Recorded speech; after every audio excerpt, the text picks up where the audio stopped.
Olá, muito boa noite para você. A gente começa essa edição do A Crítica na TV com um dado preocupante. O Brasil atingiu o maior índice de pobreza em 7 anos. E mais, o Amazonas é o 6º estado do país com os maiores índices de pobreza extrema. Desde 2012, a extrema pobreza não chegava a um nível tão alto. São 13 milhões e meio de pessoas que vivem com uma renda inferior a R$ 145 por mês no Brasil.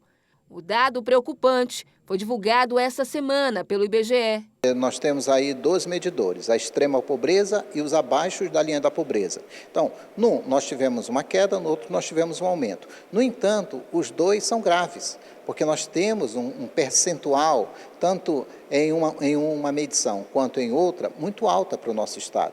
Esta doutora em antropologia diz que os dados são reflexo da falta de políticas públicas do governo federal voltadas para essa área, já que envolve um grupo vulnerável e com mais necessidade de transferência de renda. Dentro do Amazonas, nós temos vários países diferentes.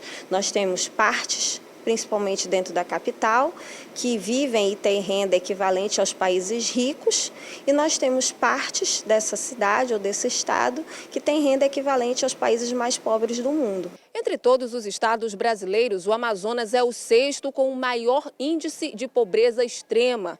Em 2018, o IBGE registrou mais de 500 mil de pessoas vivendo nessa condição, número bem acima do que foi registrado em 2017. O estado do Amazonas, em termos de PIB, ocupa a 12ª posição no ranking nacional. Então, está numa situação de extrema pobreza uma grande parte de sua população, certamente que tem algumas origens, alguns fatores. O primeiro, certamente, é a nossa alta taxa de desemprego. Então, nós temos uma alta taxa de pessoas desocupadas no estado e essas pessoas não estão aferindo renda. Não aferindo renda, certamente que elas vão entrar num grupo de pobreza ou de extrema pobreza. O outro fator é a questão dos nenéns. Nós temos muitas pessoas numa faixa de idade produtiva de 14 a 29 anos que não estão nem estudando e nem trabalhando. Ou seja, essas pessoas não estão contribuindo para a renda como um todo. E isso também conta para abaixar o quantitativo de pessoas na extrema pobreza. Por outro lado, o índice de pessoas vivendo abaixo da linha da pobreza no Amazonas diminuiu, assim como no Brasil. Em 2017, eram mais de 1.800.000. Em 2018, baixou para pouco mais de 1.792.000. Mas, ainda assim, a situação preocupa.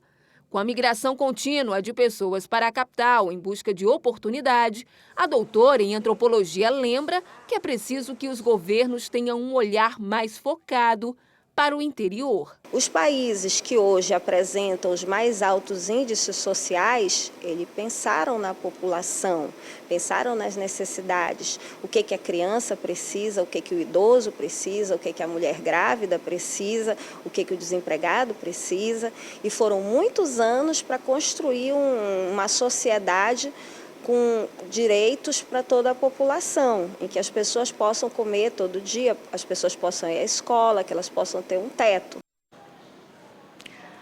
Nessa quarta-feira, em Brasília, o senador Plínio Valério apresentou na tribuna um relatório divulgado recentemente pelo Fundo das Nações Unidas para a Infância. Segundo dados do Unicef, de todas as regiões do país, a Amazônia é o pior lugar do Brasil para ser criança. O relatório aponta ainda que meninos e meninas da região têm o maior risco de morrer antes de completarem 1 ano de idade e que os indicadores apontam que nos 9 estados que compõem a Amazônia Legal, cerca de 43% das crianças e dos adolescentes vivem com renda per capita insuficiente para uma cesta básica. Plínio Valério também usou a tribuna para criticar ambientalistas mais uma vez, principalmente os da Noruega, da França e da Alemanha. E voltou a pedir ao presidente da casa, o senador Davi Alcolumbre, a instalação de uma CPI para investigar as ONGs na Amazônia. Acompanhe um trecho desse discurso. E não adquire a cesta básica, sabe por quê, presidente Anastasia? Porque não tem renda. Não tem renda. Essa mesma Alemanha que quer proteger nossa floresta não implanta uma fábrica da Mercedes-Benz na Amazônia para dar emprego e gerar renda. O caboclo, o índio, não tem renda para comprar o açúcar, o óleo e o sal. Não tem renda.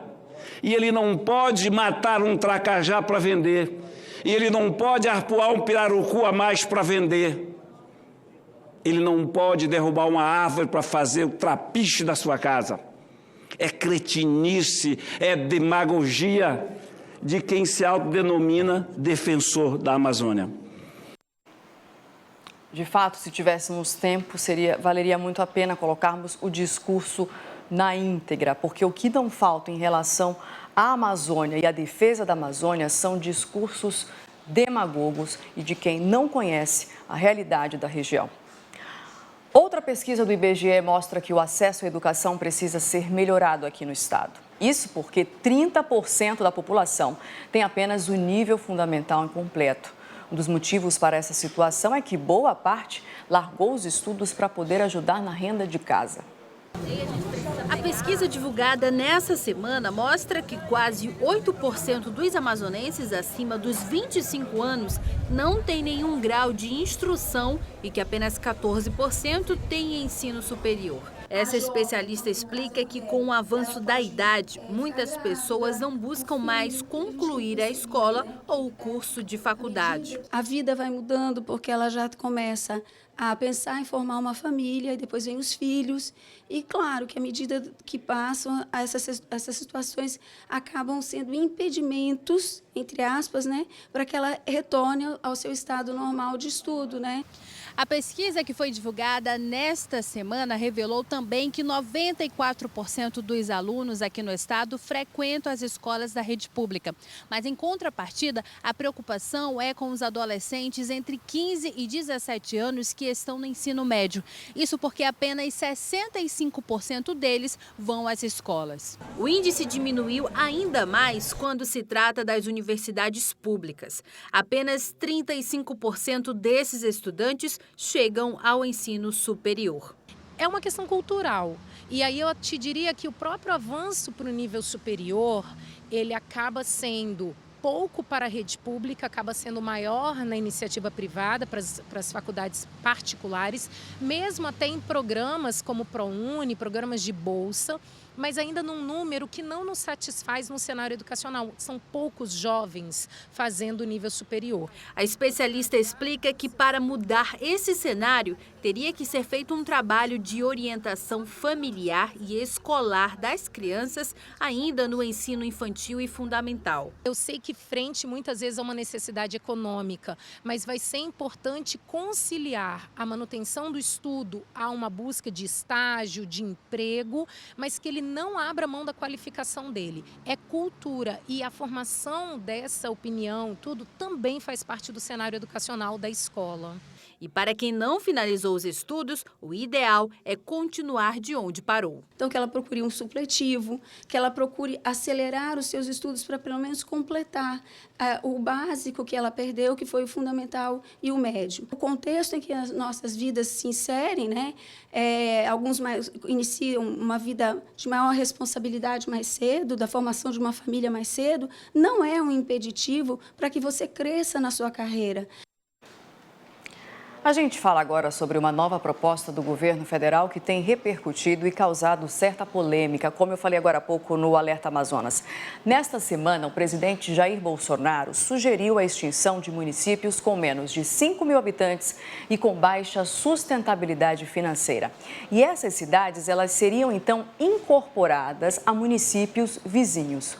A gente ainda não sabe como seria isso na prática. O que, de fato, é que aqui no Amazonas, segundo o IBGE, apenas Japurá se enquadraria nesse parâmetro. Mas, claro, isso já tem gerado muita discussão, não é mesmo, Rosiane Chagas?